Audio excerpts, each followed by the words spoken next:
Unsa nga word ang imong gustong madungog atubangan sa Ginoo? Inig atubang nimo niya. Ato maning ma-evaluate as kung kaugalingon sa gid ta, unsa gid ang nasa tong heart. Judge na ta niyo. I-welcome ta niya no nga. Ignundan ta niya. Welcome. Well done, my good and faithful servant. Sabi ba imong pag-antos sa kalibutan ba, grabe kay kag-antos ba problema sa pamilya, struggle wi ka ba niya. Problema pas pinansyal, nya inana bitaw na problema pa ka kay kanang nawatan kag minahal sa kinabuhi, o kanang kuang kay ka ba kanang down na down kay ka nya. Daghan kay struggle ba, but at the same time nirakrak bitaw gyapon ka sa bluhaton na kay mga bata nga giatiman, na kay mga responsibilities nya. Imo pa bitaw mahatagag higayon ang pagbuhat sa kabuhaton sa Ginoo. Kanang ihang gihatag nga mission sa tuwa ba. Unya parang dugot pawis na gibuhat nimo ang tanan. Unya dayon hupayon dayon ka sa Ginoo pag ingon nga, well done my good and faithful servant. Abi kay ba kanang mahilak gid siguro kanang akong una-una ba. Isuon makahilak gid siguro kanang this is it makaanak gid ka nga worth it gid imong kamot dinis kalibutan ba.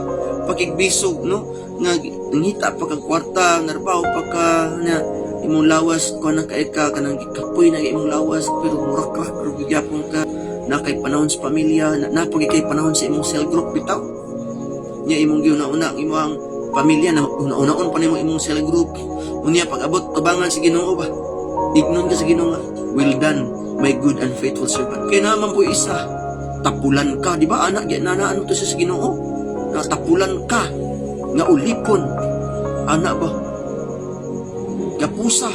gapusa siya ilabay ngadto sa labing kangit-ngitan dito man nagpangagot ang iyang ngipon nagpangbangutan siya dito sa pagmahay o pagbasol nga gisayangan niya ang panahon dinhi sa kalibutan taas nga panahon ang iyang gibaliwala taas nga panahon ang iyang giusik-usikan daghan bigid kay sa tao nga ang ilang kinabuhi bitaw kay meaningless ang ilang kinabuhi bitaw kay ang itara sila kwarta hindi ba nadautan mangita kwarta kay normal man na survival man ta sa kalibutan nita ring kamot nandiyan ta pero dili ko mo ingon nga mo ignon ka sa Ginoo nga will done my good and faithful servant kay nakakwarta kag dako napahuman nimo imong mga anak sa ilang dili gid siguro sa imong unahuna kana kaha ang iyang will done my good and faithful servant napahuman nimo imong mga anak ra ka kana ka nga punto iyang ikalipay uy maayo kay nitang lambo imong negosyo. Well done, my good and faithful servant kay muna. Inana ka temporary ka ang i-appreciate ni Lord sa tuwa. I think dili gyud. Dili gyud kana mga kaigsuonan. Kay temporary naman ang mga igsuon. Naagid siya word nga isulti. Diha gid na patumong sa mission na iyang gihatag nato. Daghan ka istanan ang nagtawag nga Ginoo. Pandili makasulot sa gingharian sa Dios. Kana ang atong gusto nga madungog, well done my good and faithful servant. Pero daghang mga tao wala kabalo unsay primary purpose sa ilang kinabuhi. Daghang tao kay kita siguro kabalo na ta kay syempre sige naman ta kadungog sa pulong sa Ginoo. Pero how about tong uban? Imong pamilya, imong mga higala, imong mga uban, kailan mga friends. Unya dili nimo sila sharean na unsa ang purpose sa kinabuhi, dili nato sila maistoryahan. Ang tanong na fulfill ka kung nato ang purpose sa Dios sa atong kinabuhi. Unsa ang pagka-fulfill kung kita mismo dili mo share ana nga butang sa katuyo anong purpose ng kinabuhi. Ang uban ba yan nag-focus na gid sila. Wala man pud sila kabalupod. Abi nila mauna na ang life. Abi na mauna nila, fulfill na ilang life, anak. Kinahanglan sila nga na yung history because faith comes by hearing by the words of God. Yes, but a man frapped the whole world but loses own soul. Atong kinabuhi ang dili kay ang pagpakabuhi lang nining kalibutan na kung dili ang paghatag o pagtagad sa primary purpose. Diha gid ang ministry na pahimutang. We are not just here to exist but to do all what the Lord's want us to do. Wala ta naalang na sa kalibutan para mag-exist. Para maning kamot lang sa mga butang temporary. Nga ang atong gilaban as temporaryo lang. Sa gara at madungan, laban lang. para saan ang pakikipaglaban? Para kanino ka bumabangon? Yung anak kita. What is success? What is blessings? What is riches? What is good life without obedient, without connection?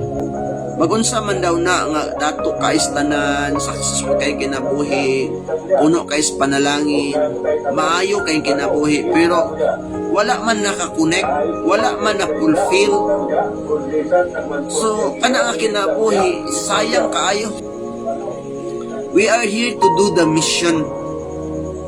Mo man ang gihatag sa Ginoo nga, panglakaw ka mo sa tibok. Great Commission. Muan ninyo silang mga tinunan, ang mga katawhan, bautismo hidayon sila, part gid ay na mga kaigsoon ang baptism diha sa mission, no? Ang paghimog tinunan, ang resulta rin ana babautismuhan dayon. Apil di na, no, sa mission na dapat mapulfil sa imong kinabuhi nga mabaptize ka. Unya mahimo kang disipulo. Mahimo kang tinunan ni Kristo. Kay mauna ang gihatag sa Ginoo nga mission sa atong kinabuhi, dapat mangyayari first and foremost sa atong kinabuhi mismo. Nga nahimo gyud tang tinunan, nahimo tang disipulo nya magpabautismo kita. Pabautismo ta ang mo man ay kababaton sa man, di ba? Na anak manggisiwan nga Ginoo dili man ako ang ngayon magbautismo kanimo, ikaw ang dapat magbautismo kanako. Kaya bisan nga na sa mong sandalias, dili ko takos magbitbit ni ningon si Juan, pero sa ingon ni Jesus. Buhata lang kini aron matuman ang hingpit nga kabubuton sa Amahan. Wala kabubuton sa Dios sa atong kinabuhi, nga kinahanglan kita magpabautismo. Kinahanglan mahimo ang tinunan. No? Kay mo man kabubuton sa Ginoo nga ang tibok kalibutan mahimo yung tinunan niya. Siyempre kung tinunan na ta, siyempre kung kita na baptize na, kita na po na mubuhat ani nga misyon. Kay mo nang gusto sa Dios mahitabo sa tibok kalibutan. Basic ini sa mga kaigsunan, pero kabulo ka, dili pa fulfill sa atong life. Kung naamangay na fulfill na pero hindi pa natatapos hanggang buhay tayo, hindi pa tapos ang laban, kailangan patuloy pa tayong mag-win souls and make disciples and baptizing them. Padayon pa habang may buhay. Wala magpasabot ay nakakuan mo ka naka-disciple nakikisa na bautismuhan na siya fulfill na kung life. No. Hanggat buhay ka pa. Kahit busy ka, kahit may trabaho ka, kahit may pamilya ka, kahit may negosyo ka, kahit ikaw po'y nabaptize na at nagiging disciple ka na, hindi pa fulfill ang life, dapat gawin mo sa iba. You go and make disciple. Kaya yun ang kalooban ng Diyos. Let's go back to the basic. Basic kasi kita balik-balik ka rin. Pero ilan na bang tao ang nabaptize? Meron ka bang goal? Meron ka bang mission? Ginagawa mo ba to? Nabak kay goal setting this year? Ako i-goal nga na ay buha ka tao, tulo ka tao nga mabaptize, mahimo na tinunan, ako siyang ma-disciple. Ana ba usay mo gud tapos na lang ang tuig? Di natin na mamalayan. Din mo na mamalayan. Kanang ba? Tigos naman na ito, no? Tigos naman, wala ito, ang dama ba? 45 naman ito itong edad, 60 naman itong edad, ano? Karang iuban, lawa na dama, no? Nilapas na sa kalendaryo. Wala naman niya, wala pa kay bunga. Wala pa na-fulfill ang isuko sa Ginoo. Dapat ma-fulfill isuon, dapat lang, no? Kaya bisan pag unsa ka maayo ang kinabuhi, successful, na ang riches, na ang wealth, na ang kasikatan, katanyagan, bahay, lupa, sasakyan, grabe, you have a good life, you have a good family. Pero, for what a man profit the whole world, but na-lose ang purpose sa iyang life. We are here to do the mission. No? Let's master the basic.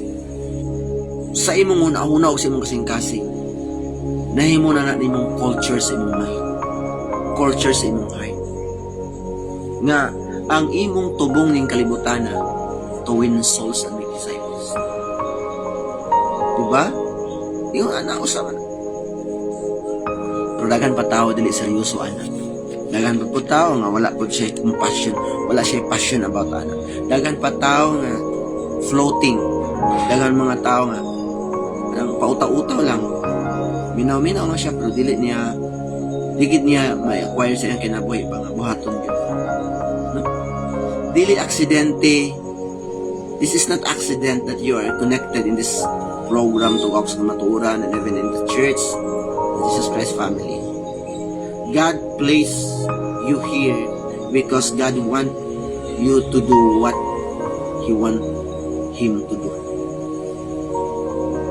Ang Diyos gid ang nagbutang kanimo karon na nakadungog kani nga word para pud nga ma-fulfill ang God's given na mission. Given naman na daan. Diba? Saving people, transforming lives, family, transform community, transform our nation. To make people the disciple of Jesus by discipling them. To make people a follower of Christ. Muna atong mission mga guys. Muna atong tubo.